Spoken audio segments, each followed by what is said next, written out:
Hey everybody, happy Friday. Finally, I got some packages today. We got a lot going on today, but this video is going to be about one thing. So if you guys don't know what I'm talking about, you're going to see in a minute what I have in store for you inside this box. I'm pretty excited about this. All right, since I'm a one-man band, I have to do kind of a bunch of different takes. But anyway, without further ado, let's see what we got in here today. This is pretty wicked, guys. What do I got? Here we go. The new AI5 Nero. Super stoked. For now, it's gonna go in the quarantine tank at a reduced setting, but it's gonna be going in my brand new water box tank that's supposed to be here soon. I know I keep showing you guys this, but they tell me it's coming soon. So bear with me here and we'll show you what we got going on. Okay, so just to show you guys, it's got a protector from the mag. Let me get out of the blue lights here. So there it is, okay? This is the palm of my hand. This little guy has a very, very narrow profile.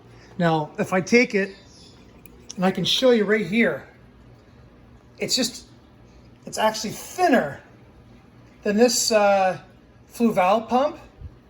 It's obviously a little bit bigger in diameter, but this Fluval pump puts out 200 gallons an hour.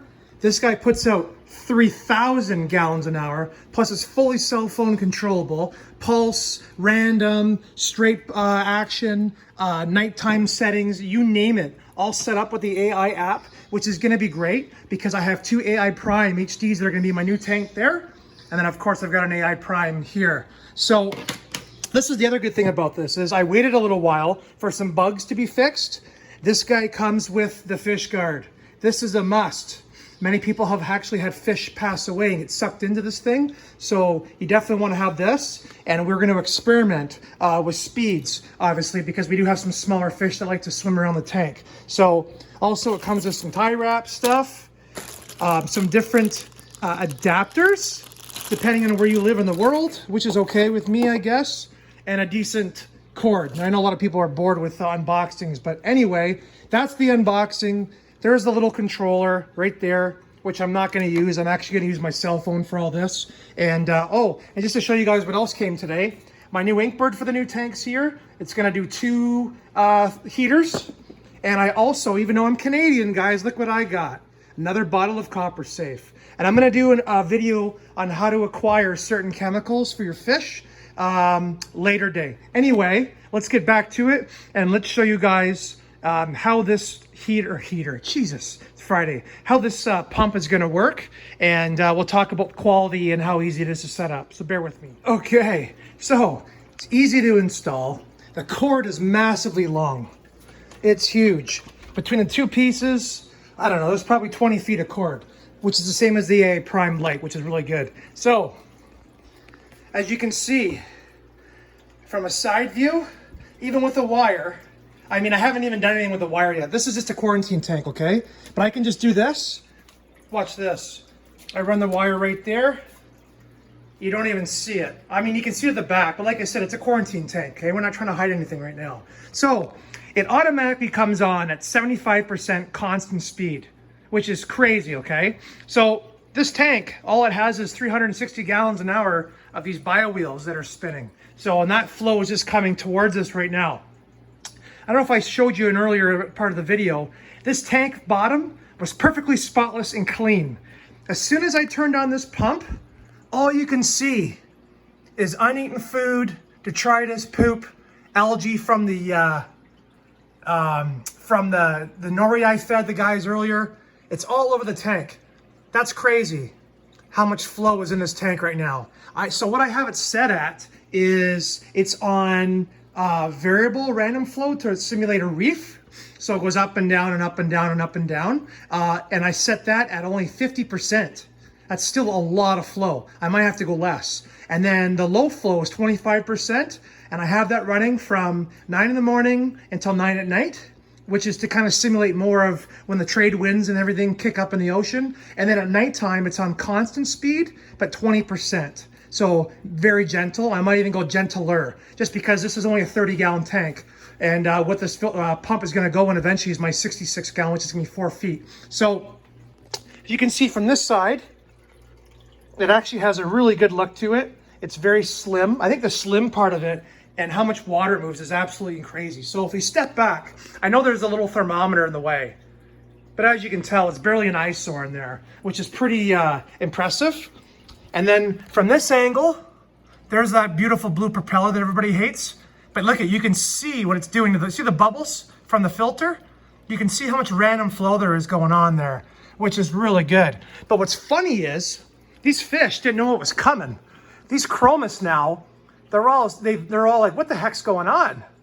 All of a sudden they have to swim in current. Before they were all over the place doing whatever they wanted. So what I'm basically gonna do is, I'm gonna set the flow based on the behaviors of the fish. So if they're gonna hide the whole time thinking this is too crazy, like right now, Dory, my blue tang, has not come out of her hiding spot. There she is right there. She has not come out of her hiding spot since I turned this pump on. So obviously she's like, holy crap, this is a lot. So what I'm gonna do in a bit is I'm gonna actually shut this thing off. I'm gonna I'm gonna siphon out all this detritus and crap and get it out of the tank, which should be really good for it anyway. And then I'm gonna experiment it with some more. But what can I say? This pump is insane, guys. Now we haven't had any issues with it yet. It made no noise when I started it up. I think the fish guard is a really good idea. And that's another deciding factor to how much flow I want. I do not want my little fish. See my little wrasse there, Becky? She's a silver belly wrasse. She likes to swim around the top of the tank sometimes. And so do the chromis. Angelfish and the tang, not so much. So I do not want my beloved Becky to get sucked into the filter or the pump like some people have had issues with. So anyway, you can see the fish are kind of swimming with some of the current now, the way that it's bouncing off of the tank edge, which is cool. But yeah, and you know what? Setting this thing was really easy. You drag over what you want, constant random. It goes into a time slot of 24 hours. You make an adjustment how long you want that setting to go on for. You adjust the speed, then you move the next one over. Really, really simple. I love it. It connected to the app right away. Took 2 seconds. Did the firmware, yada, yada, yada.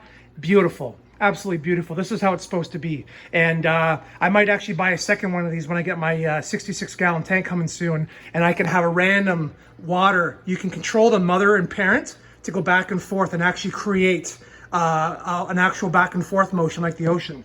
So guys, so far so good. I'll do an update on this pump later on. But other than that, happy weekend. And there is the install of the Aqua Illuminations Nero 5. Okay, have a good one. And finally, so now I have this thing set up a little bit better the way I want it. I just siphoned out all the detritus and all the crap. This thing is on a pulse mode, and I've turned down the flow tons. And it's still at 1,000 gallon an hour pulses or more. So here's what I didn't want to show you guys. I turned it to maxed for like 2 seconds because I just wanted to see what would happen. Guys, it literally blew the fish to the back of the glass. It's so insane in this tank, how much flow. So when they say how much flow does this thing have, the 3,000 gallons per hour for that little tiny thing, it is crazy. The other thing I wanted to note is that the magnet on this guy is super strong. All those cases of the magnets falling off, this thing, I don't think that's ever gonna happen. So should be good. And as you can see now, see how the fish are back out and swimming and the chromis are out all around the tank? Now I know I've got the flow kind of set where I want it to be, where it's enough to keep the detritus and everything moving, but it's enough that the fish don't feel scared and stressed. So we're gonna leave it at this pulse mode for now. Anyway, guys, happy weekend again. I had to put one last thing in there, and we'll talk soon.